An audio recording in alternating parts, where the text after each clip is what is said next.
loving parents, both immigrants from India. Through Usha Vance, an Indian American and the wife of Republican vice presidential nominee J.D. Vance, and Vice President Kamala Harris, a Black and Indian woman and the presumptive Democratic nominee for president, South Asians are having a moment right now. Anyone who says that Usha Vance is going to persuade them right now when Kamala Harris is the top of the ticket was going to vote Republican anyway.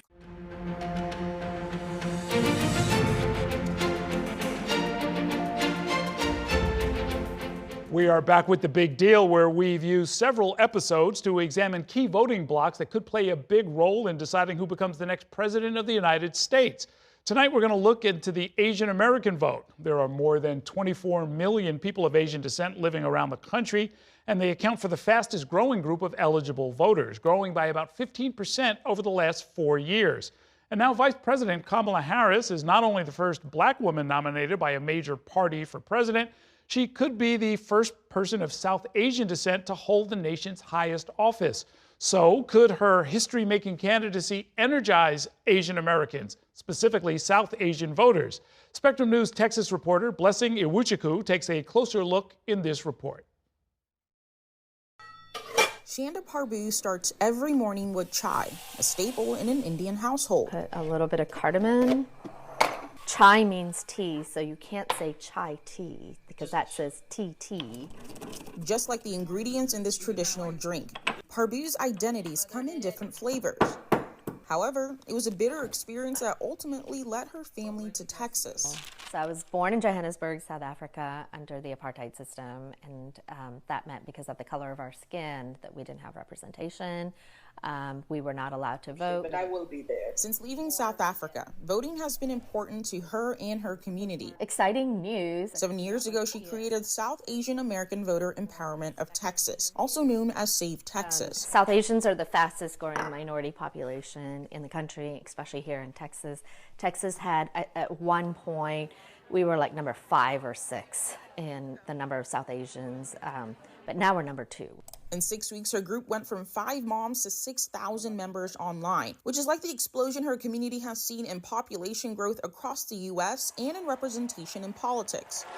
Think about people like Nikki Haley and Vivek Ramaswamy contesting the Republican primaries. There was a much more prominent representation of Indian Americans in the American political space than what we've seen in the past. With 2 loving parents, both immigrants from India. Through Usha Vance, an Indian American and the wife of Republican vice presidential nominee J.D. Vance, and Vice President Kamala Harris, a Black and Indian woman and the presumptive Democratic nominee for president, South Asians are having a moment right now. Anyone who says that Usha Vance is going to persuade them right now when Kamala Harris is the top of the ticket was going to vote Republican anyway. Karthik Sora is one of nearly 300 delegates representing Texas at the Democratic National Convention in Chicago. It's his first time. Just like see the nomination of Kamala and hope to push to making history. Making history is something Parbu has witnessed time and time again. We actually got to vote for Nelson Mandela right here in Dallas, Texas, in City Hall. Parbu says she has lived to see the impossible can become a reality in Dallas. Blessing Iwuchukwu, Spectrum News.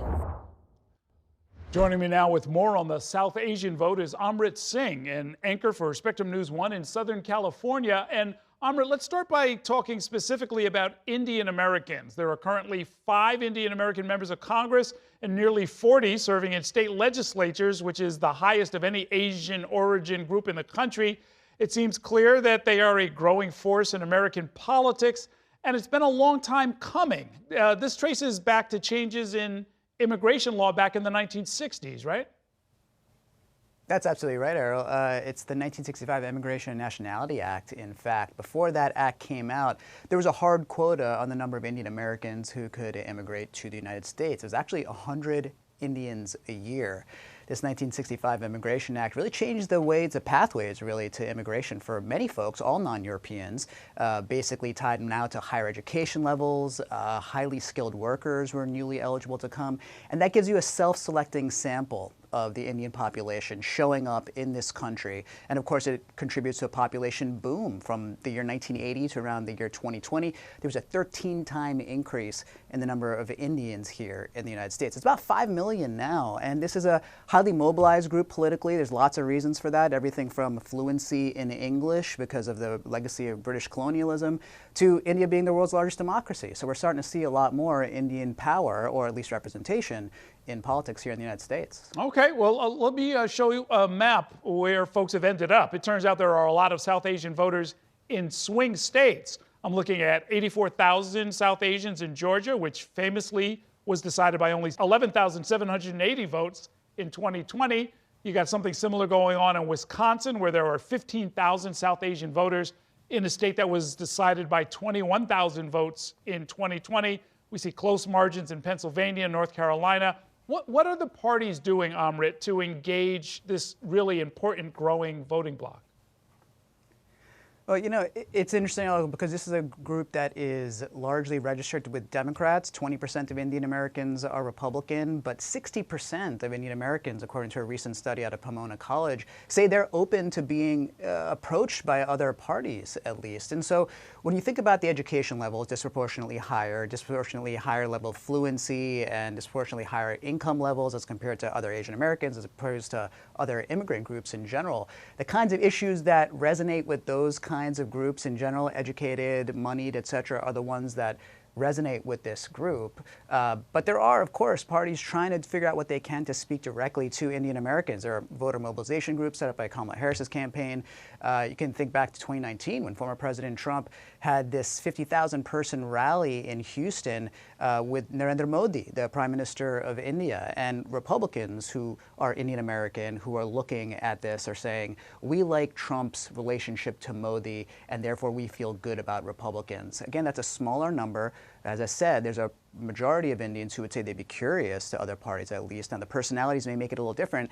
And when we talk about Kamala Harris, we talk about someone of South Asian Indian descent. And many Indians, and disproportionately large number of Indians as compared to other immigrant groups, do say that they will feel better represented if they see someone who is of their own race in office. And that explains a bit of what you were talking about at the outset with 5 representatives in Congress of Indian descent and those state legislatures as well. Well, yeah, I mean, it really is interesting. I mean, Kamala Harris is going to get a lot of the attention, especially as we go into the Democratic convention. But the Republican Party does have prominent South Asian representation at the top. And I'm thinking of, the 2 former presidential candidates, Nikki Haley, Vivek Ramaswamy, and now we have Usha Vance, the wife of J.D. Vance. South Asians are not a monolith, I think it seems clear. How are the candidates going to figure out a winning message? A lot of it's going to be showing up to where they are in a way that feels culturally appropriate. At the RNC, we saw GOP lawyer Harmeet Dillon give a Sikh ardas, a prayer in a headdress. It's going to be this balance of feeling like it's not pandering to the cultures, but showing up and representing, showing that they care. And then again, speaking about the issues that that people who are basically showing up in the country the way Indian Americans care about. Economy, what's happening with immigration. The 3rd largest number of undocumented immigrants come from the Indian American population. So these are the kinds of issues that would speak to Indian Americans, and of course, his cultural representation as always. All right. Thanks very much, Amrit. Thank you for watching our YouTube channel. Let Spectrum News be your resource for balanced, in-depth political coverage, and click the subscribe button right here. You can also download our app or watch us on TV to learn more about the candidates, where they stand on the issues, and more. We'll see you then.